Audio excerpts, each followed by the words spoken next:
Assiste essa aula aí. Ano passado você não viu essa, você viu essa aula minha ano passado? Se você não quiser, não tem problema.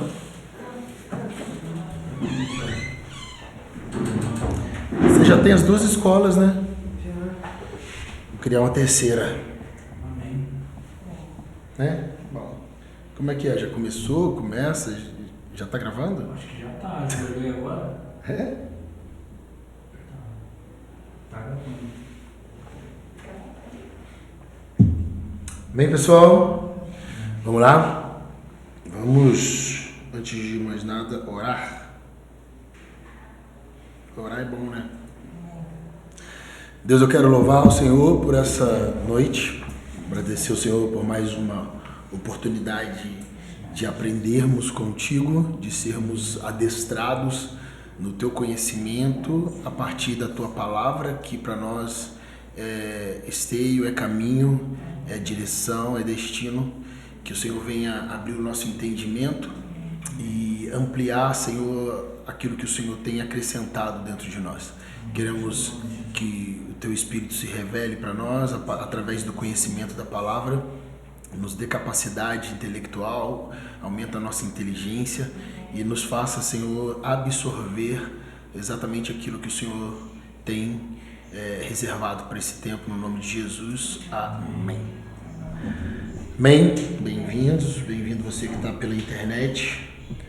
Hoje nós vamos falar sobre um dos 5 ministérios.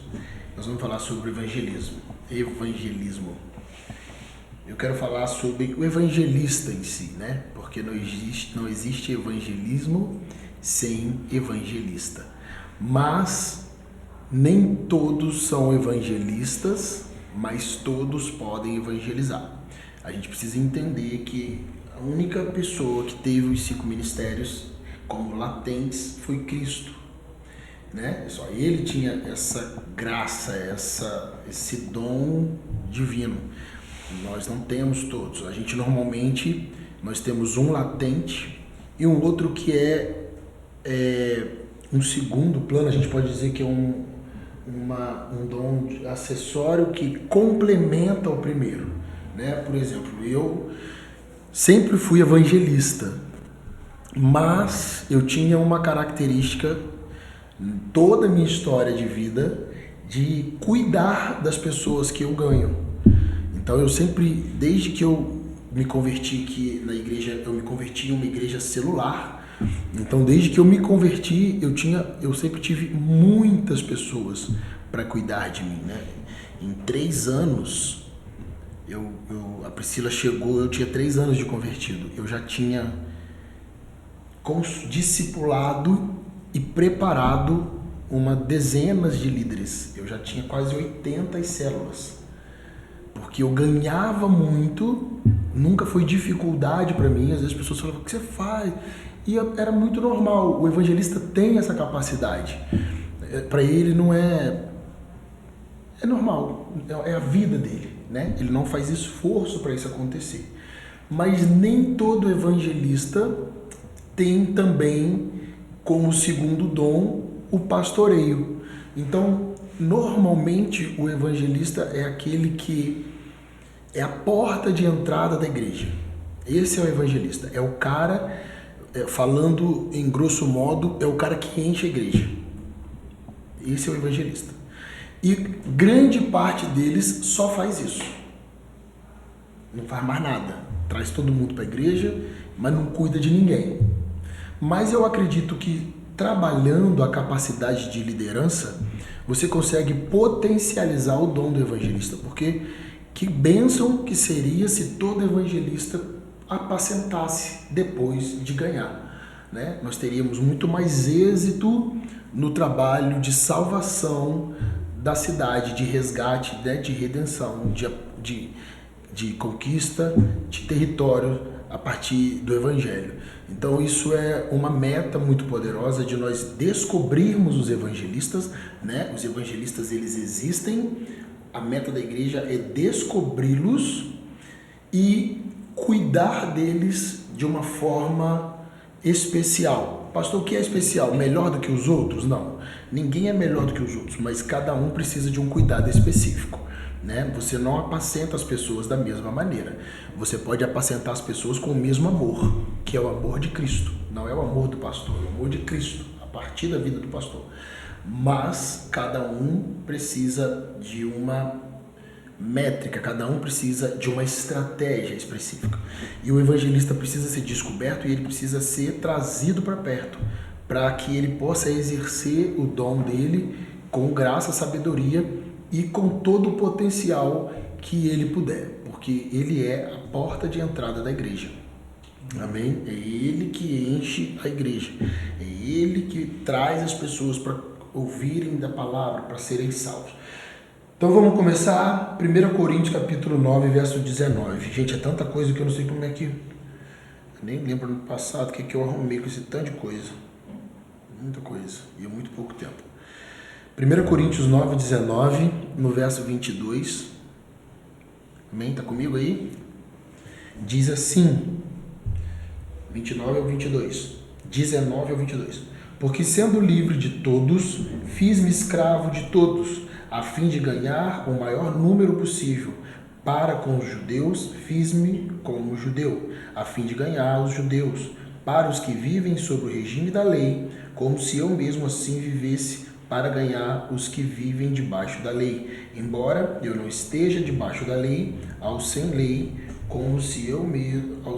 debaixo da lei, aos sem lei, como se eu mesmo fosse, não estando sem lei, para com Deus, mas debaixo da lei de Cristo, para ganhar os que vivem fora do regime da lei. Fiz-me de fraco para com os fracos, e fiz a fim de ganhar os fracos. Fiz-me tudo para com todos, a fim de por todos os modos salvar alguns. Eu coloquei esse texto do apóstolo Paulo porque aqui mostra a capacidade evangelística dele de se esticar, né? Se é que a gente pode dizer assim, para ganhar todo mundo.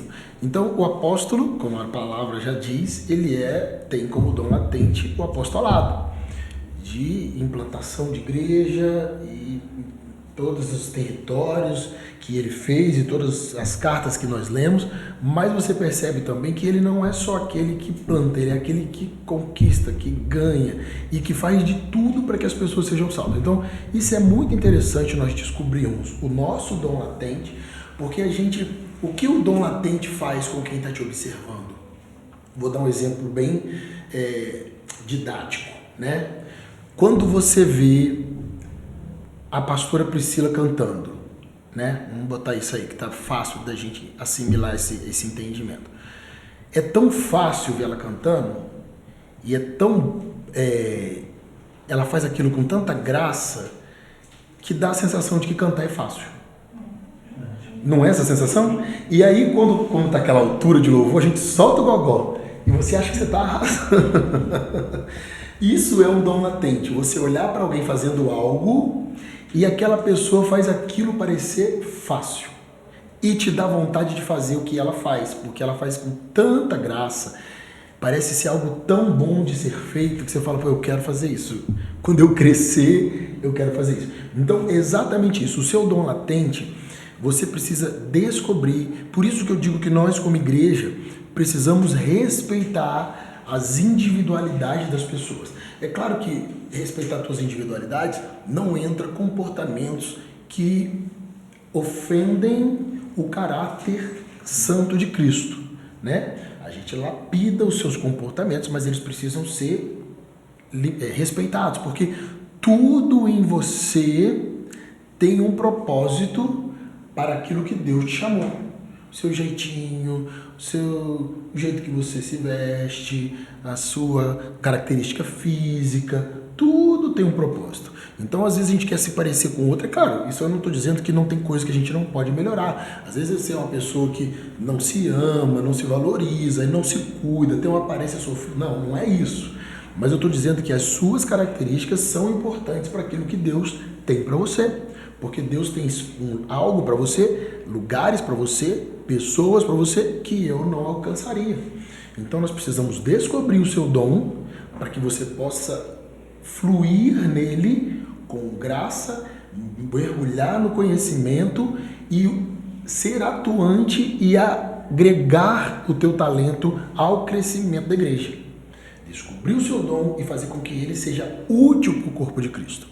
Isso é uma igreja saudável, onde no meio do rebanho você descobre os talentos, os dons, os 5 ministérios, para que a igreja cresça em conhecimento, sabedoria e graça diante de Deus e diante dos homens.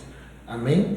É claro que normalmente uma igreja ela tem uma característica maior. Aquela igreja é super evangelística. Olha, aquela igreja ela é muito boa na área de ensino, mas a igreja precisa ter os dons ali distribuídos entre o corpo para que a igreja cresça com saúde.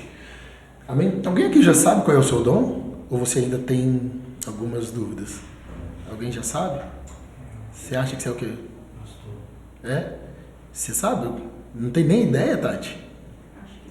Acho ou tá com vergonha de falar? Eu não sei. Você tem alguma ideia? Você acha que você é o quê? Fala, gente! Ué?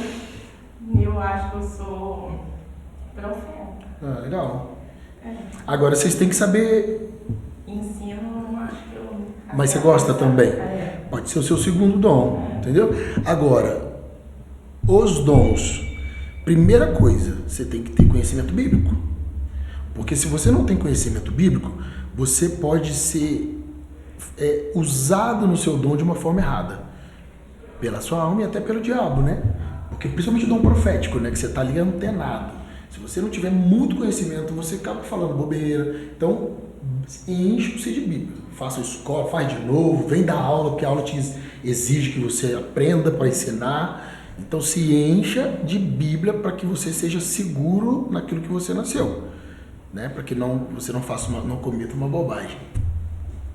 Então, o termo evangelista vem do grego evangelisté, eu acho que é assim que fala. Eu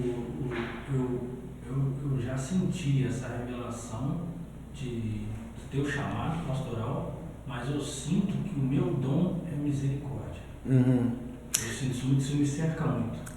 Eu falei primeiro sobre os 5 ministérios, mas é legal, porque você, sendo um pastor com dom de misericórdia, você precisa primeiro agora, o fundamento é Bíblia, né?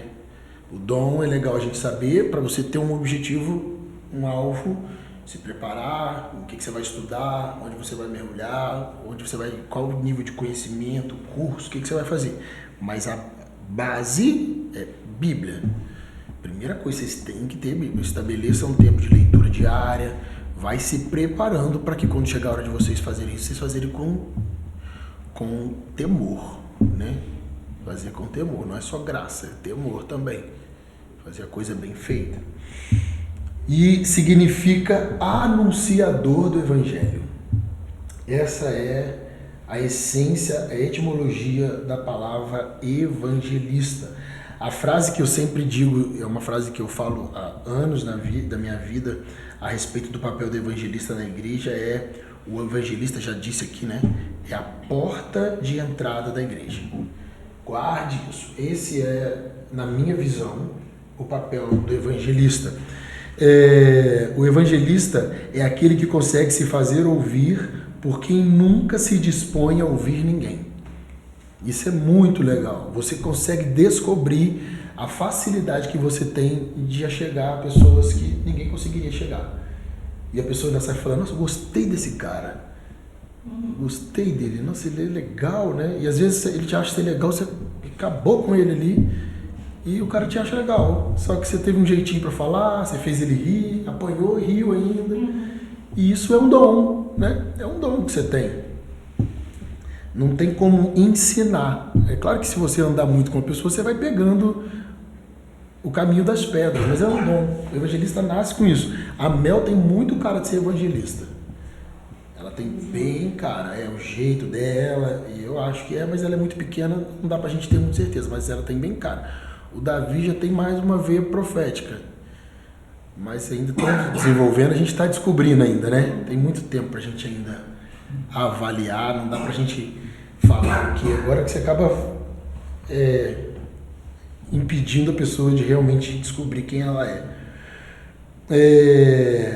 O evangelista, ser evangelista é ter a capacidade ou a unção de, através da proclamação do Evangelho, alcançar o coração de pessoas que ninguém mais conseguiria acesso. Eu digo também que o evangelista é aquele que tem mel na sua boca, né? As palavras na boca do evangelista parece que são mais doces. A pessoa fala: pastor, nossa, meu marido odiava crente, mas ele veio na igreja e ele amou você. Eu falo: ah, que benção. Porque eu sei que existe essa graça de Deus para esse ministério evangelístico, né?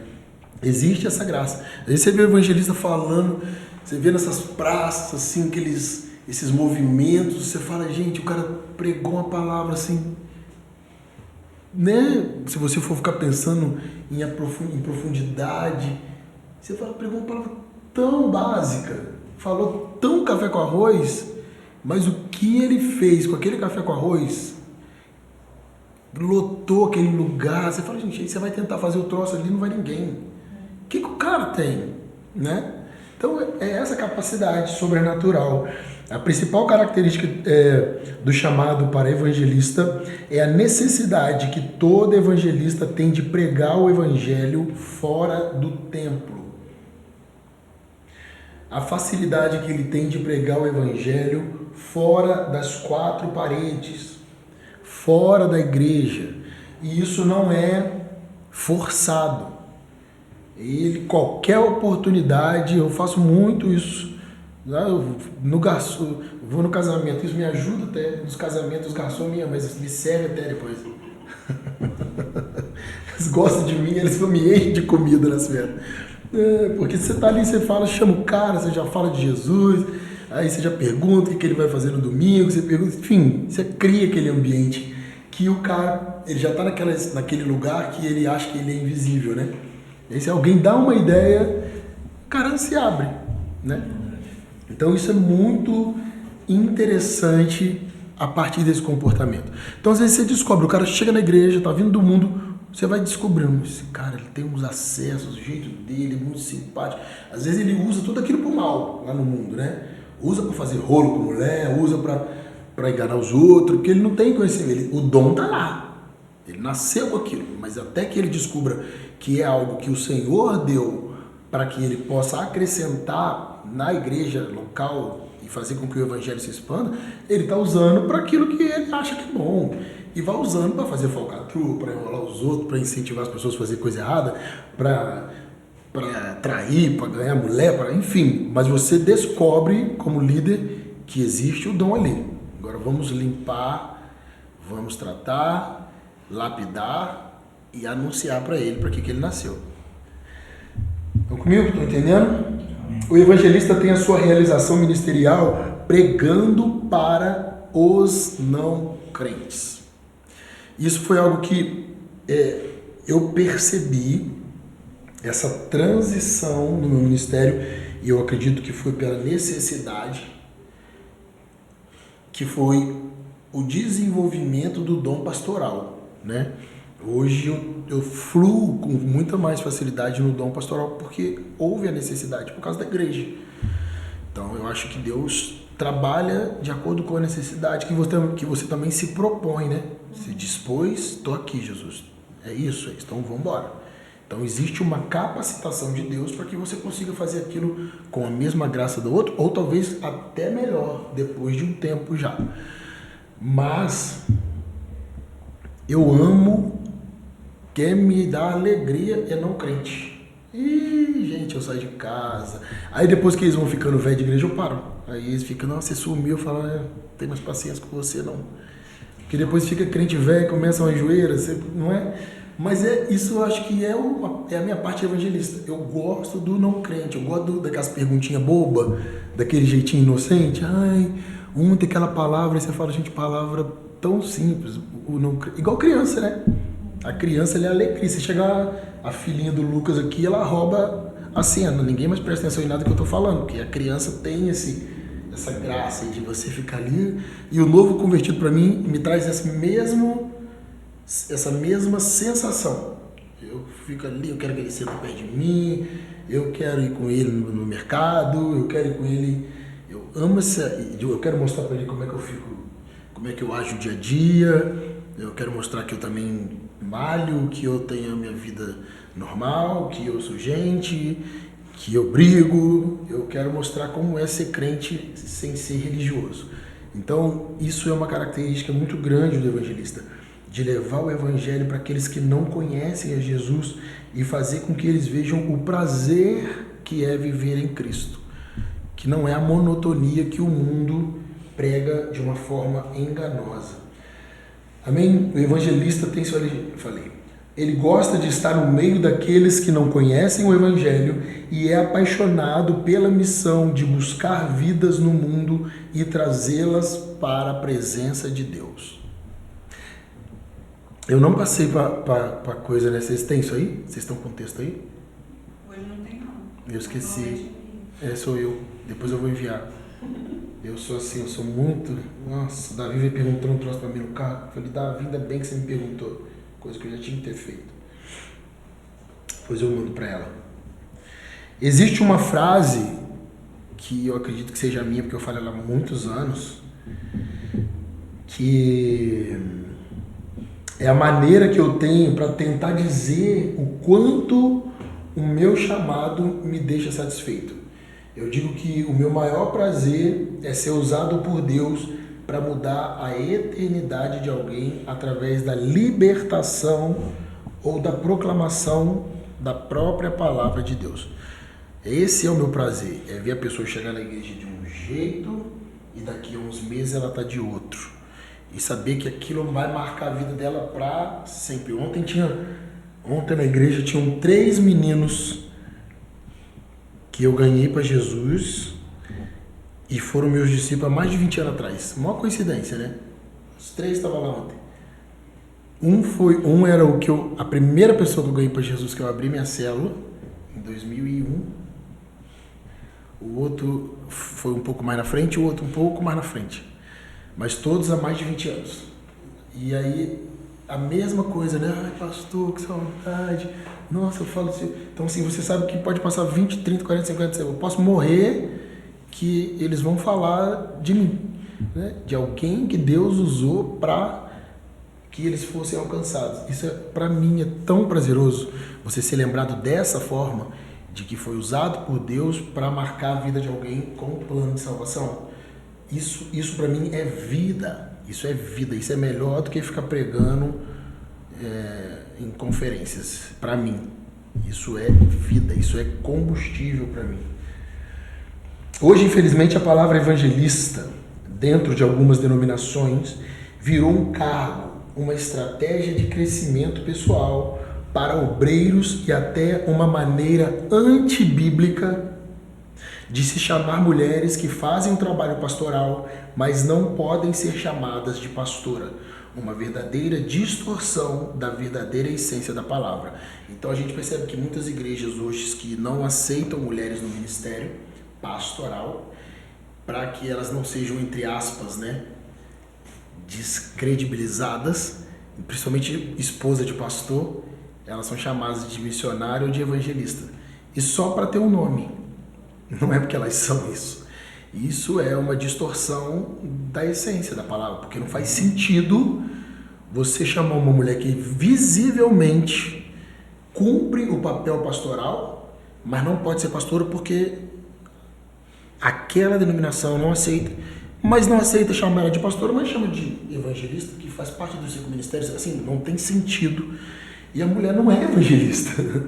E você coloca um nome sobre ela fantasioso e que não tem respaldo na Bíblia a maneira que essa atuação funciona.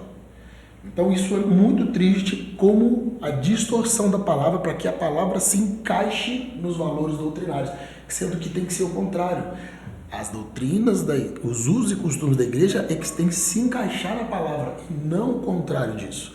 Então, evangelista não é uma nomenclatura para te tirar do anonimato. Ele é um ministério da igreja, bíblico. Bem? Não sei se vocês já viram isso acontecer em alguns lugares. né? A Priscila já cantou em alguns lugares. Qual é o nome do senhor? Ah, Franklin. Ah, o senhor é pastor, né? Ah, eu sou pastor Franklin. Ela é minha esposa, a pastora Priscila. Ah, não, aqui a gente não chama pastora aqui a gente não chama mulher de pastora, não, é missionária Priscila. Eu falei, não, ela não é missionária. Ah, então, mas a gente não chama. Eu falei, mas ela não é missionária. Fiquei bravo nesse dia. Ah, não é missionária. Não, pastor, é porque aqui a gente não reconhece. Tudo bem, então eu chamo ela de Priscila porque ela não é missionária. Sim, não tem sentido isso. Não tem sentido. E esse tipo de palavra também é um jeito de matar, né? É um bordão, você mata, porque imagina, às vezes a igreja pode não aceitar. Cara, o problema da igreja com Deus, enfim. Agora, você não pode querer rotular isso para todo mundo, né? É um desrespeito, né? A pessoa convidou a Priscila para ir lá. Se já convidou, aceita quem ela é. Eu penso assim. Já sabia, né? Já sabia. Então chama de Priscila, né? Mas não cria um nome só para não poder falar pastora, porque não tem sentido isso. Na minha opinião, não faz sentido. Mas vamos lá. O evangelista faz parte dos 5 ministérios que compõem o corpo na terra, que é a igreja. São os pilares para o funcionamento saudável da igreja estabelecida. Então, eu quero ensinar algo para vocês nunca mais esquecerem, né? Quem lembra aí de quais são os 5 ministérios? Quem lembra?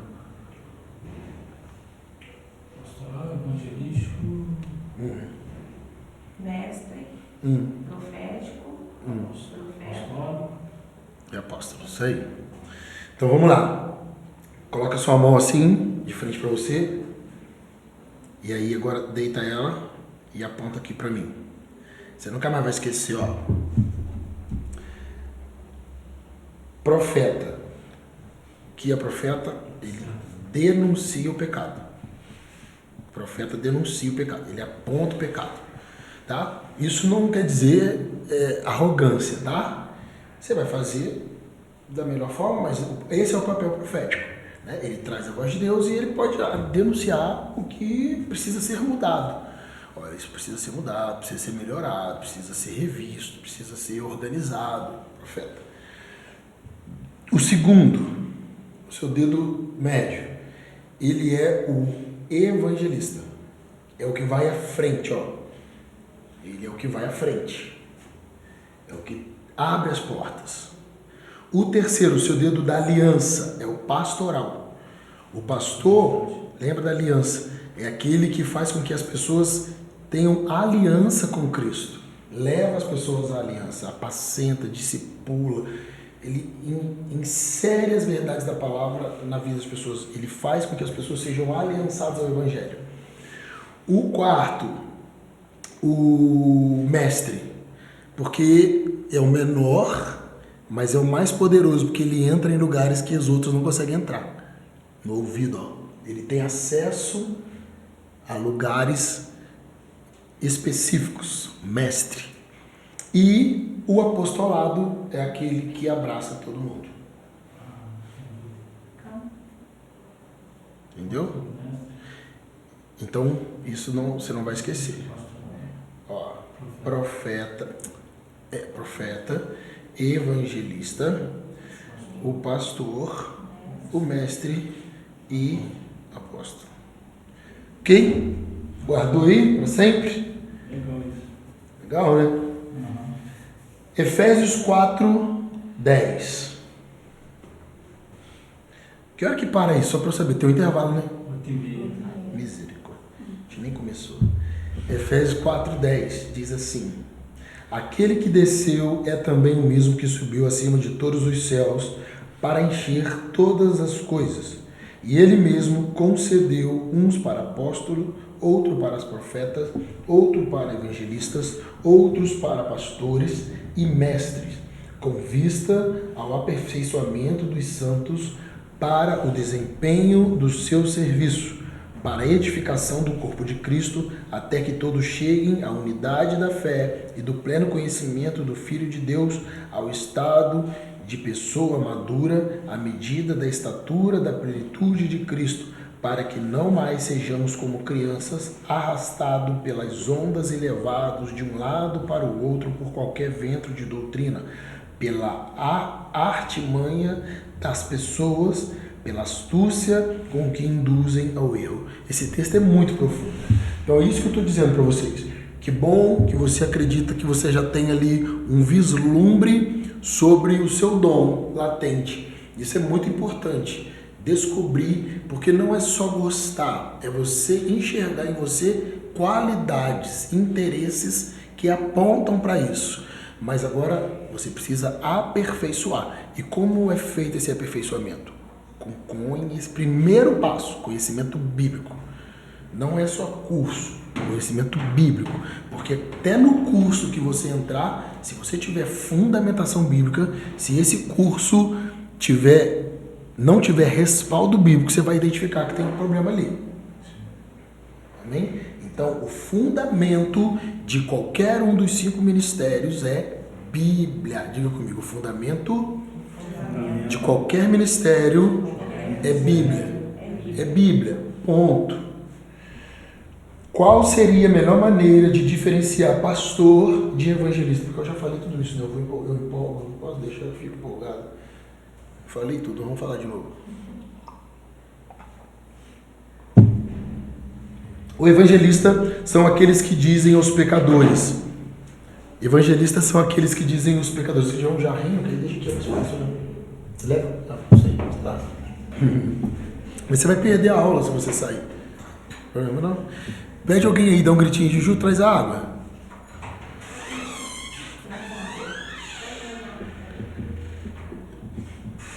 Isso, pra você não perder a aula.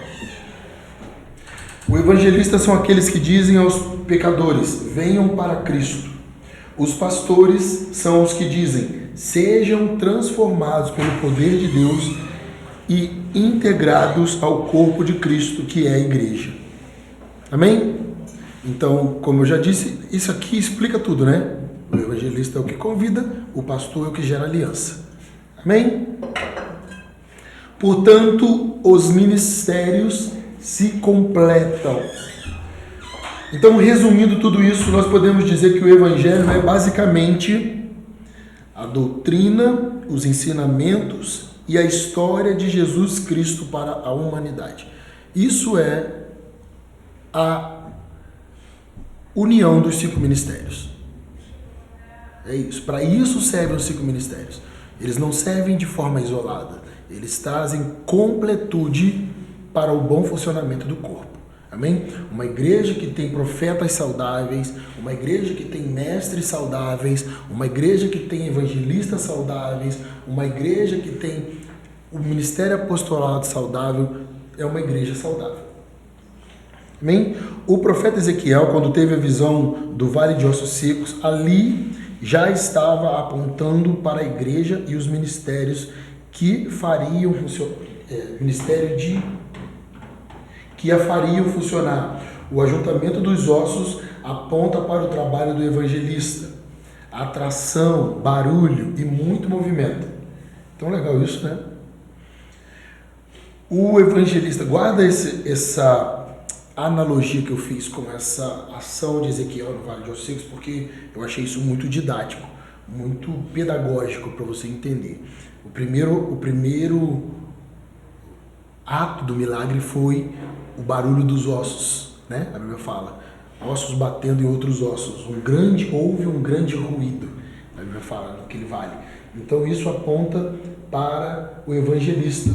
Barulho e muito movimento. O evangelista, dentro da visão eclesiástica e da estrutura do corpo, é aquele que tem o poder de atração do evangelho de Cristo. Ele traz pessoas para a igreja, ele consegue aglomerar pessoas e, através da palavra liberada, consegue atingir os seus corações, levando-os ao arrependimento. Amém? O outro ponto, ainda dentro daquele movimento de Ezequiel no vale, trazer tendões ligando os ossos e promovendo o movimento. Essa parte fala do funcionamento mecânico estrutural do corpo. Não adianta somente os ossos encontrarem outros ossos, se não houver algo que os conecte e gere movimento. Essa já é a parte do mestre. Legal?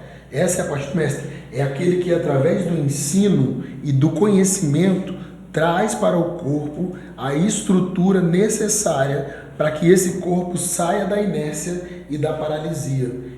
O conhecimento liberta. Então não adiantava os ossos baterem nos ossos se não houvesse o ligamento para que esses ossos se prendessem aos outros ossos e esses ossos deixassem de ser ossos e se formasse uma estrutura funcional.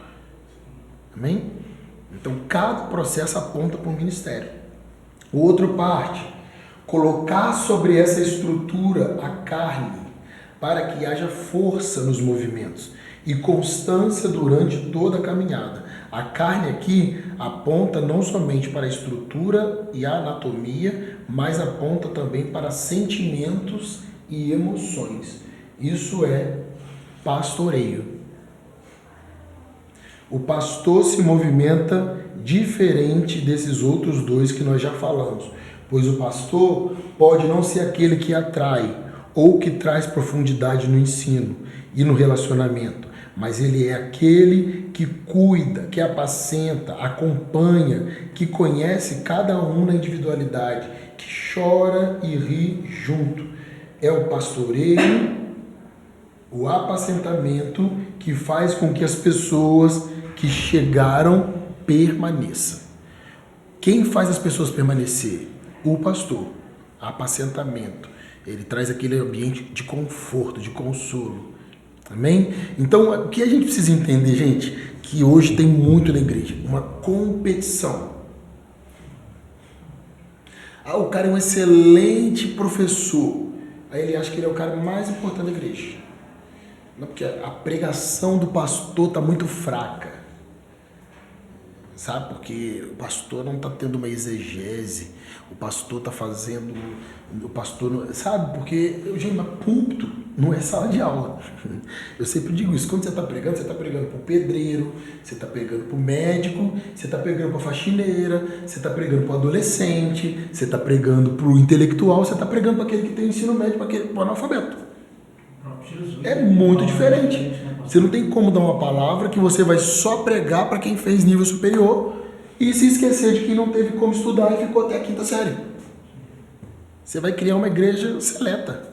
E fica chato também. Não, fica chato. Não, isso não é de Deus. O evangelho precisa ser para todo mundo. Entende isso? Então, às vezes, o cara... Ai, nossa, essa igreja... O exemplo, né? Porque tem igrejas que são mais... O pastor tem um dom... Além de pastor, ele é mestre. E ele não é um cara onde a palavra dele é evangelística. Então não é uma igreja que tem muita gente aceita Jesus. É um no mês, de 2 em 2 meses. Cara, mas é a realidade daquela igreja. Que bênção. E aí o outro lá fica falando, mas eu não gosto dessa igreja porque essa igreja é esquisita. Ninguém aceita Jesus. Não, gente, não dá para você comparar o seu dom com o dos outros. O objetivo é você entrar lá e somar força. Se você percebeu que aquela igreja está precisando de um evangelista e você percebeu que aquele pastor tem dificuldade, vai lá e some. Faça somar, né? Some, não de sumir. Some de somar. Não existe um dom melhor do que o outro. A igreja precisa que todos eles estejam ali e façam o seu papel. Amém? Estão entendendo? Outra característica de Ezequiel no vale: cobrir toda a estrutura criada com uma pele traz a cobertura que protege e que também se relacionará com aquilo que está além, do lado de fora do corpo. A pele tem acesso direto com aquilo que acontece dentro e, no mesmo momento, está relacionada na mesma proporção com aquilo que acontece fora. Quem acha que ministério é esse? Apóstolo. É aquele que tem a função de expandir o reino e o rebanho de Cristo por outras regiões além daquela estrutura já formada. Existe nele um fogo, um desespero para incendiar outras geografias. Muito legal, né?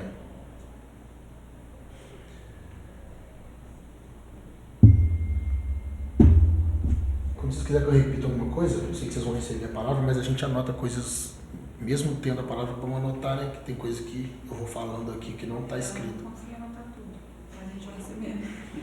Então, não vou receber. Anota só o que você acha pertinente. Às vezes é melhor você anotar o que eu não estou lendo, que eu estou explicando, do que o que eu estou lendo. Porque o que eu estou lendo você vai receber. E por último, ele colocou o espírito, que é aquilo que traz conexão entre o corpo natural e o mundo sobrenatural, né? Profetiza, ele terminou dizendo, sobrenatural, faz conexão entre o mundo visível e o invisível. Esse é o profeta. É aquele que conecta tudo o que está acontecendo diante dos nossos olhos ao que acontece no plano espiritual. O profeta tem a missão de tirar o corpo de viver somente por aquilo que é físico, tocável e visível e conectá-lo ao plano espiritual. Amém? Se tiver alguma pergunta, eu vou falando, gente, vocês podem levantar a mão aí, que a gente vai respondendo. Porque se a gente falar tudo, depois fica meio... Tem que perguntar uma coisa lá de trás, fica meio confuso. Pode ir perguntando. Se eu souber, eu vou responder. O evangelista faz com que o evangelho declarado por ele se torne compreensível e tenha sentido quando o não cristão o escutar. Isso é uma característica que eu como evangelista, prezo demais. E você, entendendo e conhecendo os 5 ministérios, na pregação você discerne o dom do cara. O evangelista, ele tem uma pregação que ele faz questão de ser entendido por todo mundo.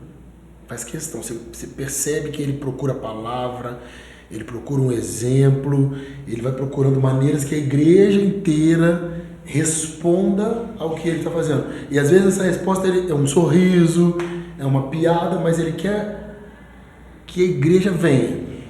Você bota um mestre para pregar, tem uns que você fala, gente, nossa, por que o pastor bota essa pessoa para pregar? Não estou entendendo nada.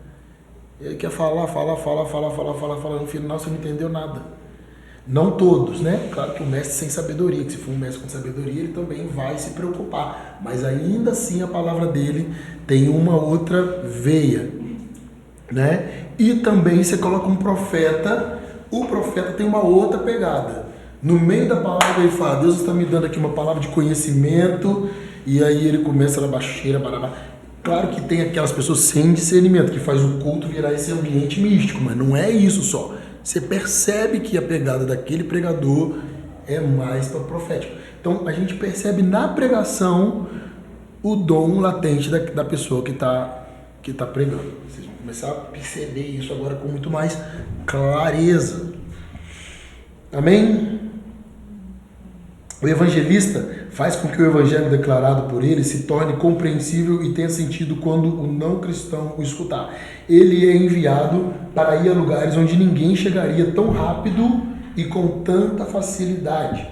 Ele tem a habilidade de, com suas palavras, construir pontes de acesso a pessoas completamente diferentes.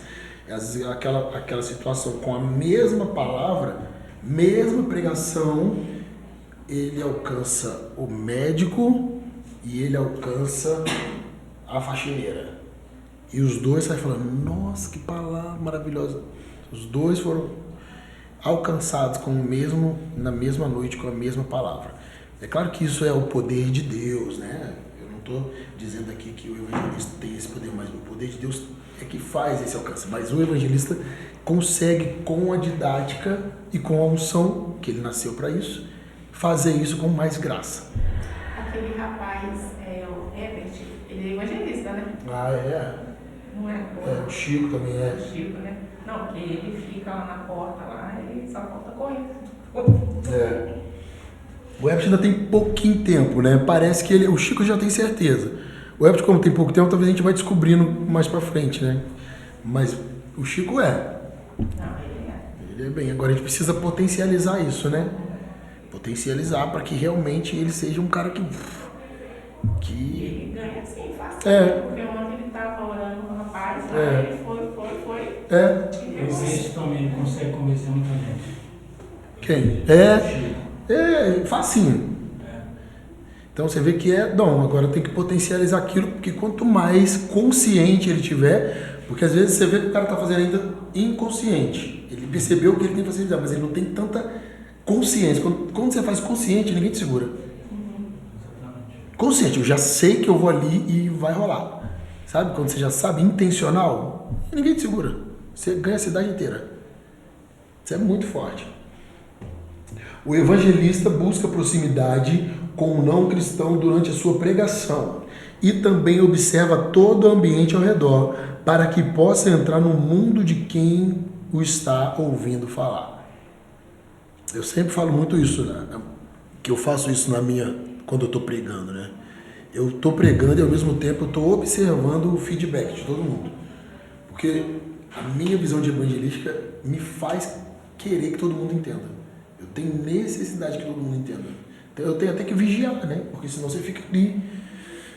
E infelizmente tem gente que vai para a igreja e não quer entender, né? Às vezes foi porque alguém obrigou, enfim. Então que ambiente existe esse comportamento. Mas eu vejo que tem alguém meio assim, aí eu fico voltando na tecla, eu pego um exemplo engraçado para quebrar o gelo, meu olho tá ali, eu tô vendo, porque ele ali, aí eu vejo quando a pessoa, tá, agora foi. Então você fica querendo que as pessoas sejam tocadas, você tem esse coração de querer alcançar todo mundo, isso é muito interessante. O evangelista mostra a porta e o caminho para a vida eterna, mas também mostra que a porta é apertada e o caminho é estreito. Então ele tem essa facilidade, mas ele também, quando ele é cheio do Espírito Santo, ele tem... como é que a gente pode dizer? Ele amorde e assopra, né? Ele tem a pluma numa mão e a espada na outra. Ele tipo, faz um carinho, mas ao mesmo tempo ele tipo, não é de qualquer jeito. Os evangelistas são extremamente criativos na pregação do evangelho e conseguem inserir suas palavras no cotidiano daqueles que estão escutando.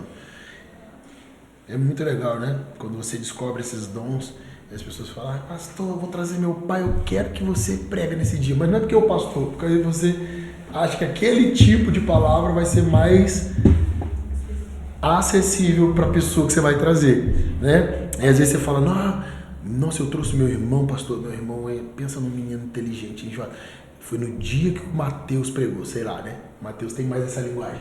Nossa, ele amou, ele achou ele inteligente. Não tem isso? Essa identidade, né? Atos 8, no verso 4. Atos 8, verso 4 diz: enquanto isso, os que foram dispersos iam por toda parte pregando a palavra. Filipe foi à cidade de Samaria e anunciava Cristo ao povo dali. As multidões, unânimes, davam atenção às coisas que Filipe dizia, ouvindo-as e vendo os sinais que ele fazia. Pois os espíritos imundos, gritando em alta voz, saíam de muitos que estavam possuídos por eles, e muitos paralíticos e coxos foram curados, e houve grande alegria naquela cidade. Quando, porém, deram crédito a Filipe, que os evangelizava a respeito do reino de Deus e do nome de Jesus Cristo, iam sendo batizados tanto homens como mulheres. Todo evangelista precisa ser um canal de Deus, não somente nas palavras, mas também nos sinais, milagres e maravilhas. Tudo isso traz poder para o que ele se propôs fazer em nome de Jesus. Uma das grandes habilidades que o evangelista precisa buscar: dons de maravilhas. O evangelista precisa buscar dom de maravilhas, porque ele potencializa o seu ministério. Na verdade, o dom de maravilhas potencializa qualquer ministério, né? Mas, por exemplo, não é muito comum você ver um mestre tendo a necessidade de dons de maravilhas. 5 minutos, pastor. Você não consegue... Não é muito comum você ver um mestre, né, com toda aquela formalidade, se é que eu posso dizer assim, sendo usado em dons e maravilhas. Mas o evangelista que está ali, ele precisa de uma palavra de conhecimento. Você está ali orando, falando com o cara, e aí Deus te fala, ele está em crise no casamento, um exemplo. Aí você fala, como é que tá seu casamento? O que você pegou? Cara, você já quebrou o cara. Então, o evangelista, quando ele tem esse fluir sobrenatural, o dom dele é potencializado. Ele alcança lugares, pessoas e povos com muito mais facilidade. Todo evangelista precisa buscar isso. Como a gente está falando de evangelista, né? Mas, na verdade, todo ministério precisa buscar. Mas hoje nós estamos falando sobre evangelista. Milagres, sinais e maravilhas não são pertencentes em primeira mão à igreja como estrutura, são parte fundamental da evangelização. Então a gente acha que esse tipo de sinais, eles são restritos às 4 paredes. Não, eles são feitos para que o corpo seja edificado. E quando diz corpo, nós falamos de nós, né? Você pode ser usado nesses dons de sinais e maravilhas é onde você estiver. Você não precisa estar num culto para que o mover do culto gere esse ambiente de milagres. Você pode gerar um ambiente de milagres onde você estiver, na tua casa, em qualquer outro ambiente. Amém? Você é um agente de milagre. Todo evangelista precisa ser um canal de Deus. Acho que isso eu já falei. Marcos 16, 20. E eles foram e pregaram por toda parte, cooperando com eles o Senhor e firmando a palavra por meio de sinais que se seguiam. Amém? O evangelista olha o não convertido com uma visão completamente diferente dos outros ministérios. Sua palavra precisa estar acessível desde o analfabeto ao doutor, do mestre ao neófito, do jovem ao idoso. Existe nele uma necessidade de ser compreendido. Gente, eu sou empolgado, eu já falei tudo isso, né? Tá vendo? Já dei aula todinha. Agora eu tô só lendo. Mas é bom. A gente tá... bom que entra na cabeça. Os evangelistas são aqueles que serão enviados para lugares hostis e lá falarão às multidões e todos serão tocados e cheios do Espírito de Deus. Após isso, os apóstolos chegam e implantam a igreja. Os pastores criam raízes. Olha que coisa interessante, ó. Os evangelistas vão primeiro, preparam o terreno. Os apóstolos vão depois, estabelecem a igreja. Os pastores vão depois e criam raízes. Os profetas chegam depois e conectam o céu e a terra. E os mestres são os próximos aí e acendem a luz com o conhecimento necessário para aquela igreja que acabou de nascer. Muito legal, né? Eu acho essa trama do evangelho muito poderosa. E por isso... A sequência, repete. A sequência, vamos lá. O evangelista vai e prepara o terreno. Sim. O apóstolo vai e implanta a igreja, né? Primeiro você manda um casal de evangelista. E eles vão lá gerar pessoas, fazer o povo achar aquilo muito legal. E aí você manda um apóstolo para estabelecer a igreja. Não, vamos abrir a igreja aí. Aí você estabelece a igreja com estrutura física, paredes e tal. Depois você envia pastores para que geram aliança. Lembra? O pastor vai fazer com que aquelas pessoas que estão sendo ganhas permaneçam.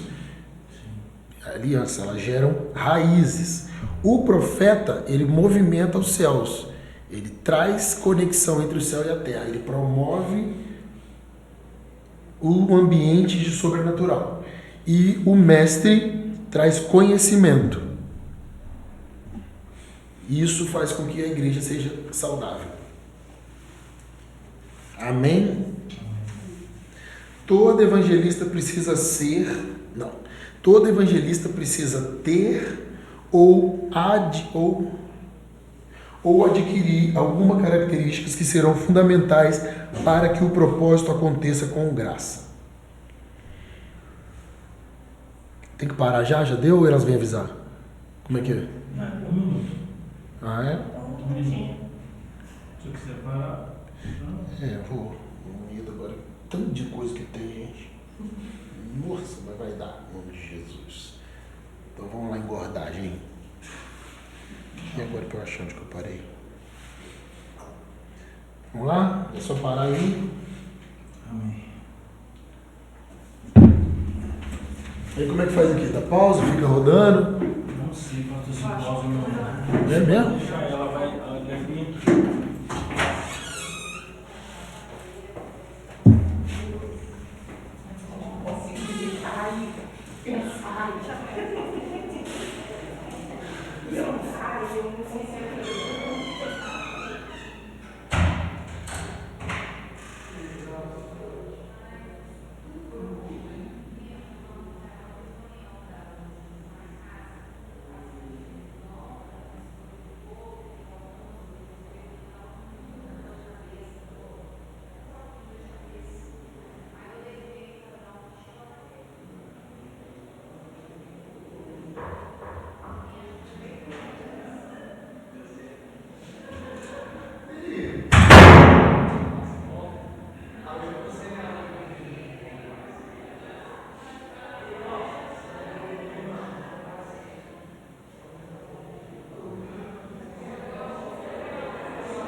Eu não sei se tá de boa, eu tenho mais tempo pra fazer as coisas. Tem que falar isso pra você. Fala isso pra você, é um churrasco. Churrasco em casa.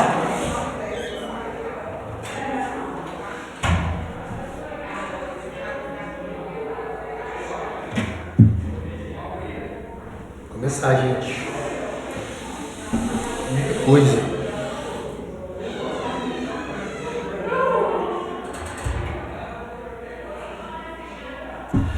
Vamos lá? Todo evangelista precisa ter ou adquirir algumas características que serão fundamentais para que o propósito aconteça com graça. Ponto 1. Primeiramente, o evangelista precisa saber que ele está realizando a vontade de Deus. Então, esteja o tempo inteiro conectado a Ele, para que você não faça nada e nem fale nada que Ele não tenha dito para você falar. Porque o evangelista, a maior característica dele é falar, né? Ele tem que falar. Então, ele precisa estar no espírito para não falar demais, porque o falar demais também você pode estragar. Você pode se empolgar e falar coisas desnecessárias. Você está ganhando cara e você se mete numa área que você não devia se meter e em vez de você sair dali felizinho, você sai com raiva. Porque uma coisa é você se meter em área depois que o cara já foi ganho. Você tem que se meter para que coloque a vida das pessoas em ordem. Mas naquele primeiro momento do ganhar, aí você tem que ter sabedoria e limite. Então tem que estar conectado com Deus. Ponto 2. Seja você mesmo o padrão daquilo que você está declarando. Falar de Deus é uma coisa, mas apresentar o Deus que habita em você faz toda a diferença. Amém? E isso as pessoas percebem, né? Quando você fala de algo que você não representa, é só uma história.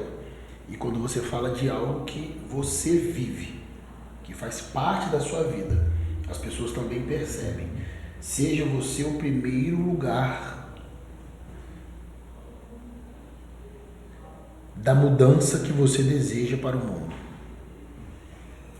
Ponto 3. Haja naturalmente e não tente ser alguém que você não é. Existem em você características muito importantes que Deus quer usar para alcançar as pessoas que Ele tem colocado diante de você. Isso não tem a ver com a tua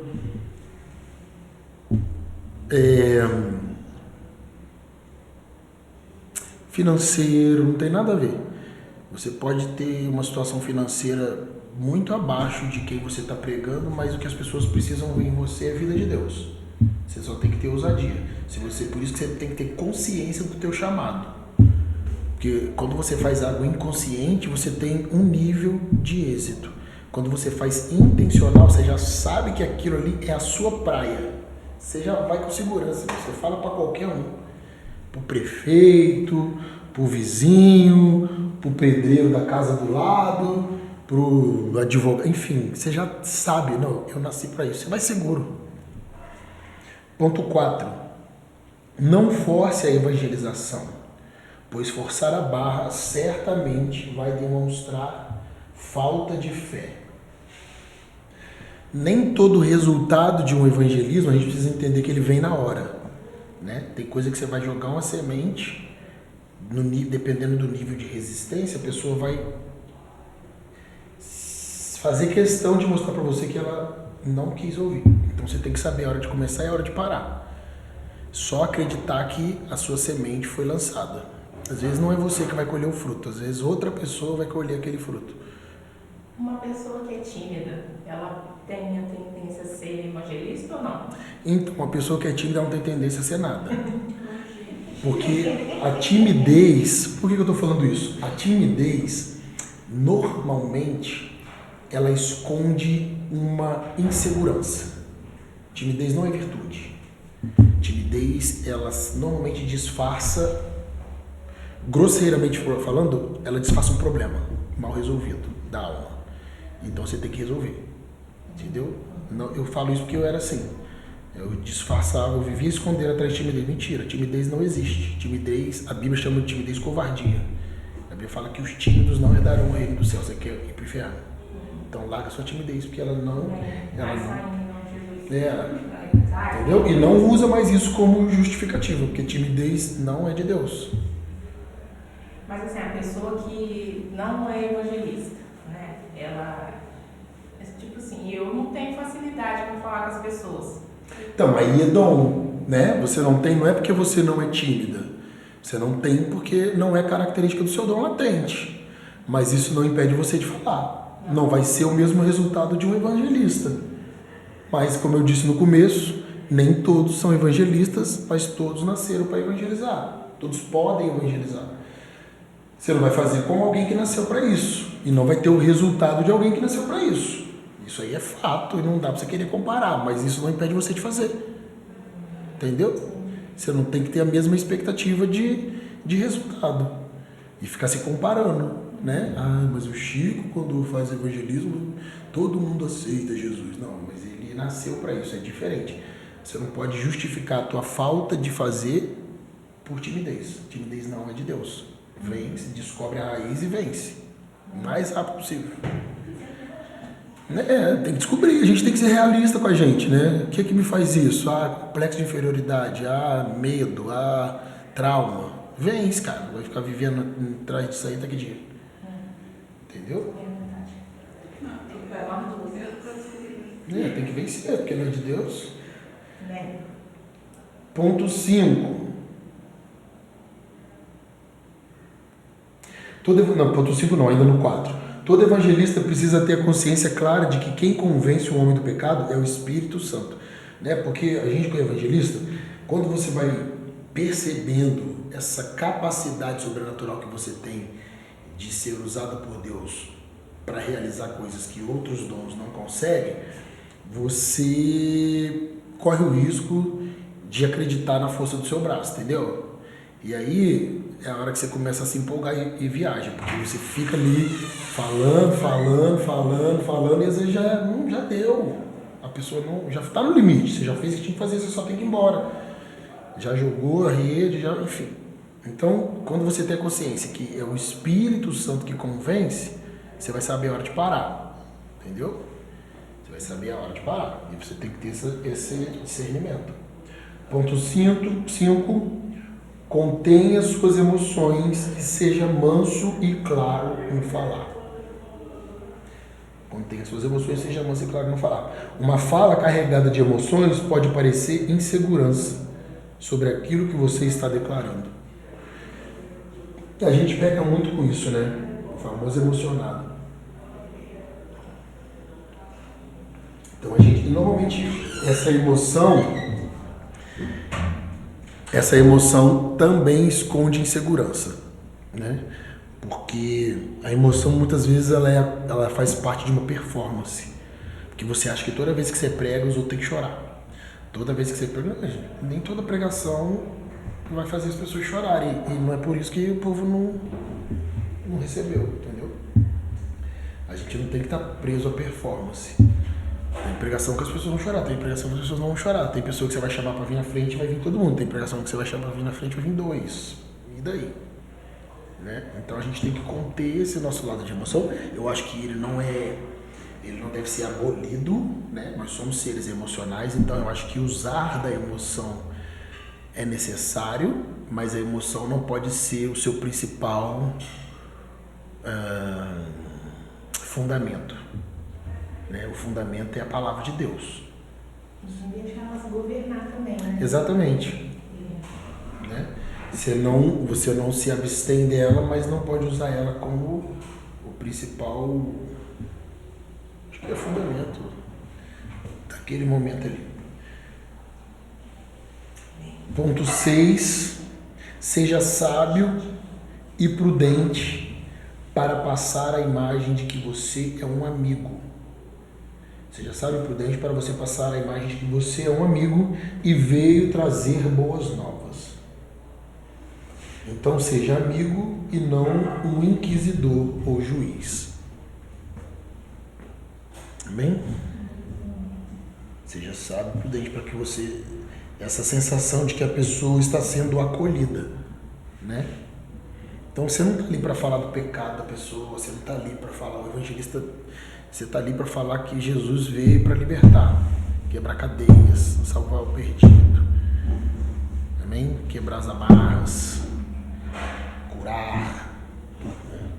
O resto deixa para o profeta, num outro momento.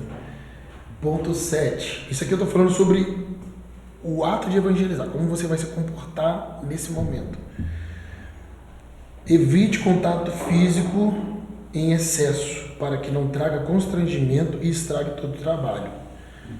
Né? Porque a gente tem muita mania disso, né? Nossa, aí toca no ombro, aí segura, e bota a mão aqui, a pessoa tem braço, você não conhece a pessoa, você não tem que encostar. Isso é... E as pessoas hoje não estão gostando de serem encostadas, né? A gente está numa geração que o povo está meio arredio. Então você não precisa, vou orar por você, não precisa de colocar a mão na pessoa na rua. A não ser que você pergunte, posso colocar a mão? Mas não faça sem sentir que há espaço para isso. E você possa quebrar. A pessoa pode falar, nossa, menina é chata, nem conheço, como encostando. Isso é complicado. Ponto 8 e último dessa parte, né? Não é o último de tudo, não. Saiba ouvir. Saiba ouvir.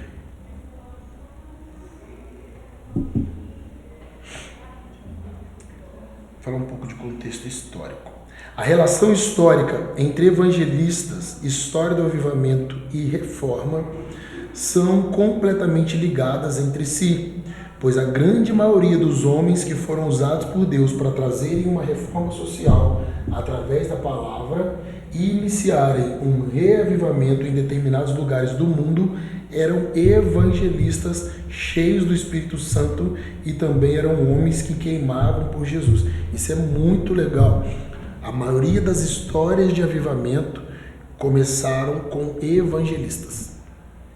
A maioria. E evangelistas que tinham dentro do teu ministério o dom de sinais e maravilhas.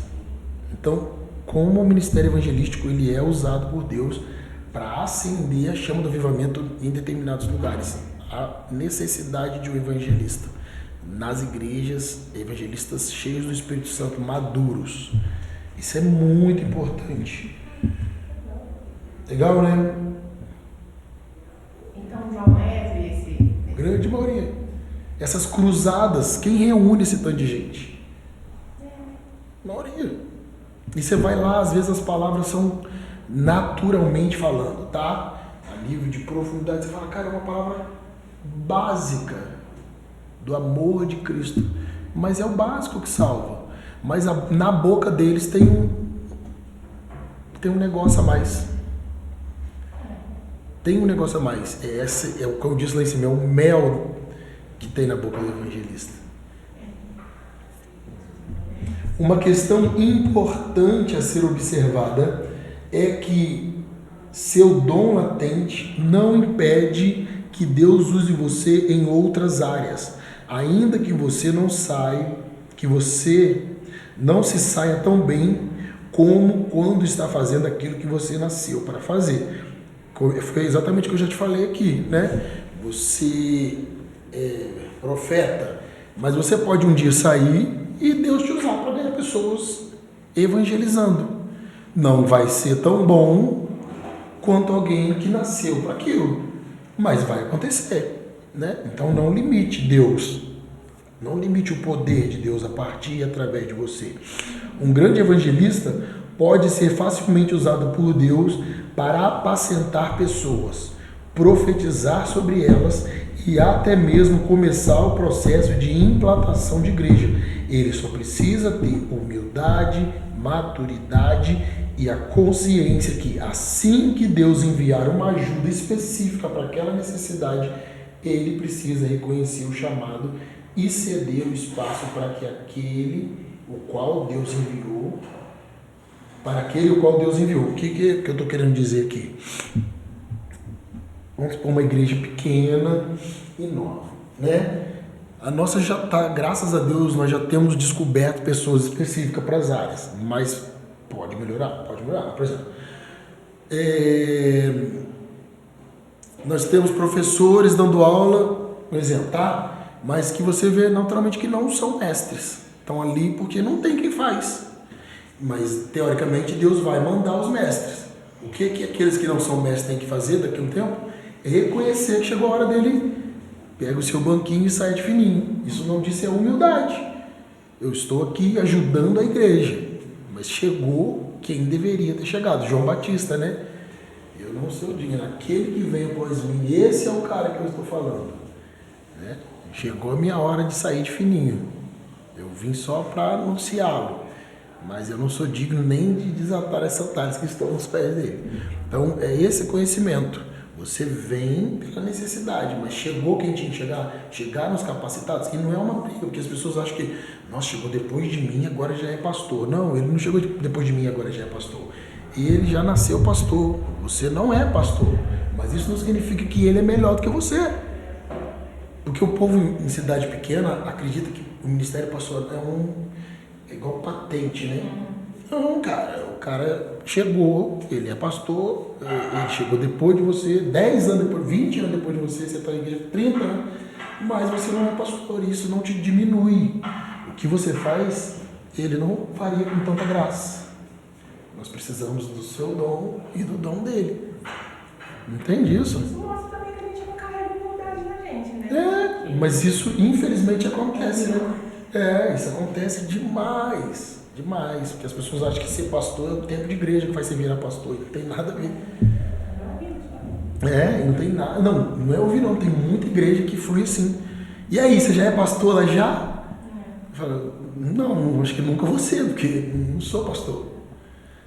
E força, né? Uma pessoa. As pessoas acham que quanto tempo você vai ficar na igreja, você vai virando coisas, né? E não é isso. É porque eu tenho um tio. Não, você vai contar uma história. Não precisa te falar seu tio, pronto, volta. Eu conheço uma pessoa que foi ordenada, assim, não sei se ele foi ordenado, mas ele se titula pastor. Que, né, falaram pra ele, acho que num monte da vida aí, eu não sei, que ele era pastor. Mas é aquele negócio, né? É uma tragédia. Então. Briga. Porque o pastor, ninguém te fala que você é pastor. Claro que você recebe profecias, mas essa profecia está fundamentada em alguma coisa. Você tem características de pastor. As pessoas veem se você apacenta. Porque o pastor, a primeira coisa que o pastor faz, ele apacenta. Ele não recebe óleo. O cara, antes de ser ungido, ele já está exercendo a função na igreja há muito tempo. Todo mundo já viu isso. Todo mundo já reconhece isso. Todo mundo já respeita isso. O óleo só vem para selar algo que todo mundo já viu. Entendeu? Ninguém vira pastor. Aí entra na questão, porque como é perto da minha casa, aí tem o meu marido, né? Que vê as coisas que ele faz. Nossa. Aí ele fica lá, pastorzinho. Aí eu fico como, né? Tendo que remediar o... Aí, né? Fazer o quê? Mas tá bom, então continua. Onde que eu tô? Deixa eu ver se eu já li isso. Um grande evangelista pode ser facilmente usado por Deus para apacentar pessoas. Falei, ele só precisa ter humildade, maturidade e consciência para que assim que Deus enviar a pessoa específica para a área, também falei. Afinal de contas, ele será muito mais útil, muito mais bem sucedido e muito mais realizado fazendo aquilo que nasceu para fazer. Aí está a consciência de grande importância dos 5 ministérios. Nem todos nasceram para profeta, mas todos podem ser usados por Deus para profetizar. Nem todos nasceram para mestre, mas todos podem ser usados por Deus para ensinar.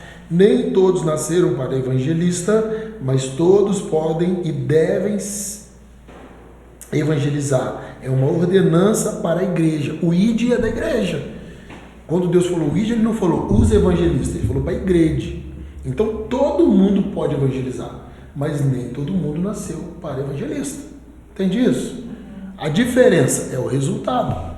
O evangelista vai ter muito mais êxito no processo de evangelismo do que quem não é evangelista, mas todo mundo pode fazer. Entende isso? Nem todos nasceram para o pastoreio, mas todos podem apacentar pessoas e cuidar delas no amor de Jesus. Então, diante de tudo isso, precisamos ter a consciência de que, além do nosso dom latente, o que precisamos é um coração disponível a realizar a vontade de Deus. Os chamados avivamentos ou reavivamentos, que é um termo mais teológico, referem-se a um despertamento religioso em um lugar ou uma geografia específica. Para o protestantismo, o avivamento é um processo de conversão e ativação espiritual motivado por Deus. Nos Estados Unidos, que foi um dos países que mais formou e enviou missionários e evangelistas pelo mundo, historicamente falando, reconhecem publicamente 2 avivamentos. O primeiro grande despertamento, que acontecia em 1730 e 1740, entre esses 2 anos, foi um período de grande atividade de movimento religioso, principalmente no Reino Unido e nas colônias existentes na América do Norte. Teve como um dos precursores Jonathan Edwards, que foi um dos grandes líderes do avivamento do século XVIII, que tem sido chamado pelos norte-americanos de Grande Despertamento. Jonathan Edwards era teólogo, filósofo e psicólogo. Isso é tão interessante quando a gente lê esses títulos, porque mostra o interesse do evangelista de potencializar o dom dele. Porque teologia, filosofia e psicologia, tudo anda de braço dado para o processo que ele precisa. Tudo faz ele ser muito mais maduro, e aí não tem como um homem desse não explodir. Entendeu? Porque ele não dependeu só do dom. Que o que acontece hoje? Eu tenho um dom e vive de dom. Se você não enriquecer seu dom, né, sei lá, você é uma artista plástica. Se você não enriquecer, você vai viver ali, no mediano. Agora você pode virar super famosa. Você tem que investir. Senão você vai morrer com esse dom aí. Podia ficar muito conhecida. Então, essa é a diferença do cara que é excelente, do cara que é bom para o cara excelente.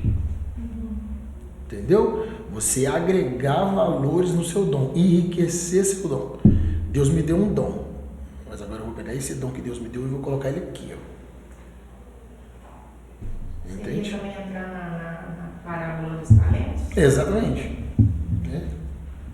O que você está fazendo com o que eu te dei? Né? Pode ir muito mais longe. Então, Jonathan Edwards era teólogo, filósofo e psicólogo, conhecido em algumas literaturas como pai do avivamento, criado em um lar evangélico, foi estimulado desde o início de sua vida a um grande fervor espiritual. Desde menino foi ensinado a ter grandes preocupações com a obra de Deus e, com o passar dos anos, desenvolveu dentro de si uma grande preocupação com a salvação de almas. Evangelista. Se dedicou no conhecimento e na vida com Deus e aos 13 anos já falava, olha gente, isso aqui também é demais, né? Aos 13 anos ele já falava latim, grego e hebraico. Nós não falamos nem português dele. Foi levado por Deus para estabelecer um ponto de equilíbrio nos valores religiosos da época e a partir daí desenvolveu sua teologia do avivamento. Deixou escrito várias obras que foram sendo aperfeiçoadas à medida que o tempo passava. Novos fatos iam acontecendo e ele tinha de se posicionar. O segundo grande despertar, de 1790 a 1840, teve como um dos grandes responsáveis o evangelista Charles Finney. Você vê que todos esses que a gente pronuncia na igreja, que você dá nomes, todos eram evangelistas, que marcaram a história como um avivamento. Charles Finney, ou Finney, como é conhecido, popularmente nasceu em 1792 e faleceu em 1875. Foi um americano pregador do evangelho, professor universitário, teólogo, abolicionista e um conhecido avivalista. Finney ficou conhecido por introduzir várias inovações no ministério religioso, como a censura pública e nominal de pessoas durante o sermão, a permissão da manifestação das mulheres em cultos para ambos os sexos. era também muito conhecido por sua capacidade de realizar seus sermões de improviso, o que é uma grande característica do evangelista. Isso é muito poderoso, né? O evangelista tem muito disso, de criatividade, né? E, na verdade, é ouvir Deus e fluir naquilo ali. Porque se você está falando de Jesus, você tem que ter conhecimento, porque dependendo de quem você vai falar, Deus vai te usar de uma outra forma. Você vai ter que usar personagens, você tem que usar exemplos bíblicos, você tem que passear no conhecimento da palavra. Fica muito claro que existe uma grande conexão entre o ministério evangelístico e o avivamento. Não é que Deus use somente evangelistas para começar uma reforma, mas diante de todas as evidências históricas, um evangelista tem uma capacidade ou uma vocação natural para tal realização. Durante toda a história de avivamentos registrados, Deus usou homens capacitados, preparados e obstinados por Jesus. Ainda na Idade Média, antes do termo avivamento ser inserido nas igrejas protestantes, havia movimentos antigos de reforma espiritual ou renovação religiosa do cristianismo, desde o derramamento do Espírito Santo na igreja primitiva, no cenáculo, com 120 pessoas, clamando por um derramar de Deus, que foi o primeiro grande avivamento reconhecido. A partir desse derramar, 3.000 pessoas foram batizadas e inseridas na primeira igreja. A partir daí, todos os períodos de grande expansão do cristianismo no mundo aconteceram coincidentemente após ou durante um reavivamento na igreja. No século XVII, a grande maioria dos avivamentos dessa época foi promovida por Deus através de líderes religiosos da Reforma Protestante. No século XVIII, é legal vocês terem essa parte histórica, porque isso enriquece o conhecimento, né? A gente falou muito da parte prática, mas é bom ter isso aqui, porque isso traz riqueza para o seu conhecimento. No século XVIII, nesse período surgiu o Iluminismo, que trouxe um grande desafio para líderes religiosos e avivalistas da época, pois os iluministas acreditavam na disseminação do conhecimento como forma de enaltecer a razão em detrimento do pensamento religioso, ou seja, matava a fé das pessoas e as convidava ao conhecimento humano, que para eles era a solução da humanidade. Defendiam a predominância da razão sobre a fé. Foi nesse período que apareceu John Wesley, que combateu essa teoria e começou um novo avivamento desse século. Apresentaram também líderes religiosos inspirados a combater os males sociais que estavam destruindo as famílias e também a escravidão. Nasceram a partir da igreja dos primeiros abolicionistas e a partir daí fundaram a Sociedade Bíblica e os missionários que foram enviados pelo mundo levando essas verdades por onde passavam. Uma grande maneira de você combater o humanismo, né? Porque o que é o humanismo? A gente está numa época de muito humanismo, né? A razão, as pessoas tudo querem entender e as coisas espirituais nem tudo tem entendimento, né? Então as pessoas hoje têm muito aquela pergunta assim, que para nós é uma bobeira, mas na cabeça deles, quem criou Deus? Já viu umas perguntas assim? Tá, mas e antes? Aí isso? Mas foi homens que escreveu a Bíblia. Isso, então o que é claro que quem convence é o Espírito Santo, mas se você é alguém que buscou dom de sinais e maravilhas, você quebra essa pessoa. Se você é alguém que tem dom de sinais, na hora você tem uma palavra de conhecimento e a pessoa experimenta de algo que nem ela vai entender, né? Você começa a ser usado por Deus e toca na alma, você começa a ser usado por Deus e fala de coisas que a pessoa, só ela sabe, que Deus quer curar. E contra fatos não tem argumento. Então, a letra às vezes mata, mas às vezes não, a letra mata, mas o Espírito vivifica. Então, quando você está cheio do Espírito e é usado por Deus no Espírito, no sobrenatural, aquele argumento humanista, ele é quebrado. E nos nossos dias precisa muito. Muito, muito. Por isso que a gente precisa, as igrejas, né? Eu não estou falando isso com arrogância, mas isso é muito visível. É muito comum hoje, a palavra crente ficou muito banalizada, né? Então a gente vê muita gente superficial, frequenta igreja, tem lá a sua vidinha, mas não se movimenta no sobrenatural, não flui no sobrenatural, e a gente precisa ativar isso nas igrejas de novo, pessoas movidas no sobrenatural, o tempo inteiro. Você está conectado no sobrenatural, o tempo inteiro, de você estar andando na rua e Deus fala com aquela pessoa, sabe? Então assim, a gente precisa voltar para esse lugar, porque é isso que quebra todo o espírito humanista. Entendeu? Porque você só usar de argumentos naturais serve para alguma coisa? Claro que serve, mas quando você flui nos dons sobrenaturais, não, lá não tem como a pessoa... O cara chegou pra mim, cara, falou na hora ali, pô, eu nem sabia que minha mãe, que meu casamento, que minha filha, que minha mulher, enfim, nem sabia, foi... Quebrou, o cara começa a chorar, vai falar o quê? Ele tem o que falar, ele pode nem ir pra igreja, mas ele vai saber que teve um profeta ali, forte. Bem,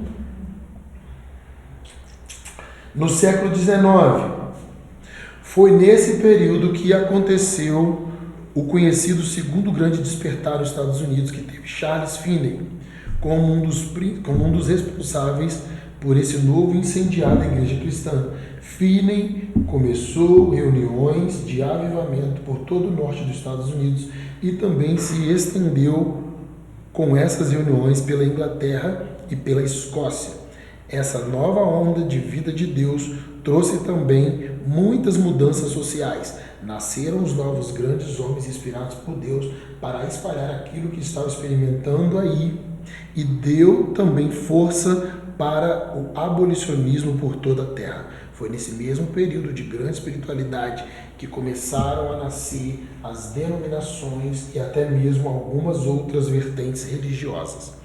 No século XX, em 1900, na virada do século, durante uma reunião, um grande evangelista, Charles Parham, pregador e avivalista, orou com imposição de mãos sobre uma senhora chamada Agnes Osman, e ela se tornou a primeira pessoa a falar em línguas estranhas em 1900.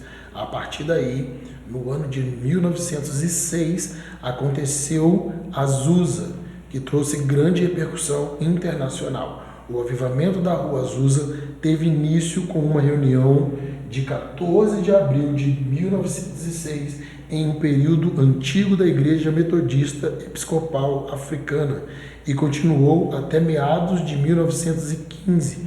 Esse avivamento foi muito marcado por experiências de xenolalia, falar em línguas existentes, mas da qual a pessoa não é fluente. Isso é muito forte, né? As pessoas foram batizadas em línguas, mas não línguas do céu, em línguas estrangeiras. Foi o que Deus usou naquele momento para causar impacto e mostrar que era Ele que estava fazendo. Então, Ele começou a dar línguas, né? Ele podia dar para nós, né, gente? Imagina eu falar inglês, acordar amanhã, oh meu Deus, sem ter que estudar, oh maravilha, né? Oh Deus, faz de novo. Né? Então ele começou a fazer isso e o povo viu que não tinha como acontecer, era algo sobrenatural. E é tão engraçado essa sabedoria de Deus de saber a hora de fazer as coisas, né? Porque ele podia ter outro tipo de sinal, mas ele entendia que para aquele momento, para aquela região, esse tipo de sinal ia confrontar aquelas mentes incrédulas daquele lugar, né? Porque se a pessoa só orasse em língua, talvez ele falasse assim, estão inventando. Mas em língua estrangeira não tem como inventar. Está ali, está falando. Forte, né? Cultos de profunda adoração e também o início da mistura interracial dentro dos mesmos ambientes. Nesse mesmo período do século, aconteceram também muito envio de missionários para o Brasil e ondas de avivamento tomaram as igrejas por todo o país. A partir daí, começou também aqui no Brasil uma grande reforma religiosa, cultural e social. Os primeiros missionários chegaram ao Brasil por volta de 1910 a 1911. Nasceram também nesse período a criação de diversas denominações e houve uma explosão religiosa. O Brasil começou também a preparar e enviar homens e mulheres capacitados para o campo missionário e surgiram líderes avivados por toda a nação. No atual século XXI, nós estamos construindo essa história. Então, para encerrar, até que deu essa parte final é mais histórica, né? Então ela é mais para a gente enriquecer o que a gente aprendeu no começo. A gente acredita que o nosso objetivo como igreja, né, é voltar os nossos olhos para esse contexto, porque eu acho que muita coisa aconteceu para enriquecer o contexto eclesiástico, né? Se trouxe riqueza, e eu não falo de dinheiro, estou falando de reformulação de valores, né? Foi muito bom, porém muitas outras coisas importantes acabaram sendo perdidas, né? Que é profundidade na escritura, intencionalidade, foi ficando tudo muito superficial, as pessoas não são intensas, né? É tudo, eu faltei culto porque eu não dormi, as pessoas estão assim banalizando aquilo que é inegociável. Então eu acho que essa intencionalidade da essência das igrejas primitivas precisa voltar. Nem a igreja primitiva, né, do primeiro século não, de séculos próximos agora, 18, 19, 20. Então eu acho que o que nós precisamos fazer nessa nova temporada da igreja e do cristianismo é utilizar dessas armas que o Senhor nos deu para esses novos tempos, mas nos lembrarmos da essência de tempos antigos. Porque o que cessou o avivamento foi distração, né? A contemporaneidade nos distraiu demais, né? A gente hoje se preocupa com muita coisa que não é que não precisa ser preocupada, né? A gente hoje está muito vaidoso, se cuida muito, mas o básico foi deixado para trás, né? Você não vê pessoas investindo nos seus dons com profundidade. O povo fica correndo atrás de conferência, mas se você perguntar o que pregou na última conferência, ninguém nem lembra. Você viu? Ontem eu perguntei o que foi a última coisa que eu preguei no domingo. Cara, tem 2 domingos. Então, assim, a gente está muito assim. Está indo na igreja, sabe nem por quê. Então, eu acho que isso eu acredito muito em. Eu não acho que é só uma mente passiva, mas eu acho que tem uma parte espiritual nisso. De dispersão, né? Satanás traz esse vento, né? É tanta informação, a gente tem tanta informação que não dá para lembrar. Porque antigamente você lembrava o quê? Você não tinha computador. Então, assim, sua semana você não era bombardeado naturalmente com outras informações. Você ficava ali, ó. Mas hoje você já sai segunda-feira, você já acorda. Quer dizer, em uma semana você consome tanta coisa que não tem condição de você lembrar o que foi pregado domingo. E é muita correria, né? Não eu acho que não é só a correria, é excesso de informação. Porque correria sempre teve, a gente sempre pegou ônibus, mas a gente não tinha tanta informação. Ou, por exemplo, qual era a informação que a gente tinha? Quando passava um jornal. Graças a Deus que a gente consegue ter mais, porque esse jornal fazia com a cabeça da gente o que queria também, né? Mas esse excesso de informação está roubando a nossa prioridade, né? Todo mundo faz isso. Eu acordo, tomo café, ó.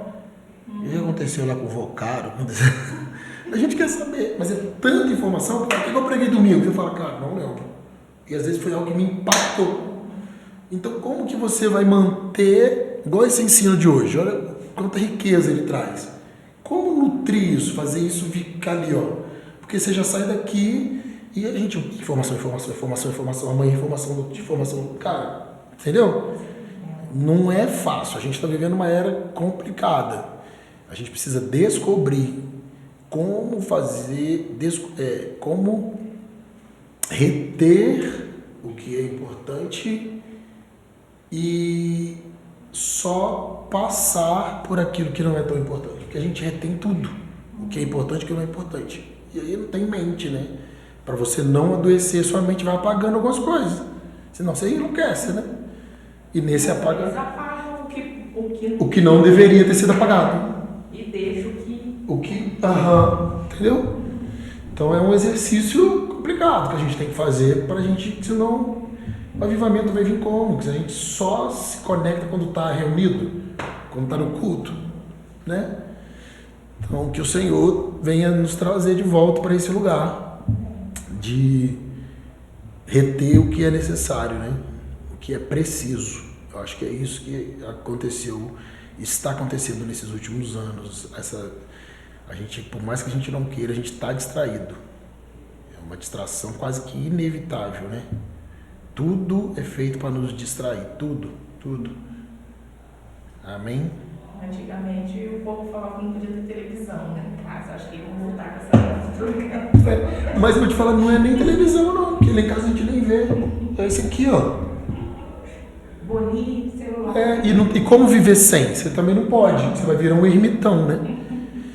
Eu acho que a gente tem que discipular nossas prioridades. Porque o problema não é o celular, o problema é a gente, né? O celular não anda sozinho, ele não se movimenta sozinho. É discipular nossas prioridades. Selecionar o que você tem que ver, qual o nível de frequência que você tem que ver.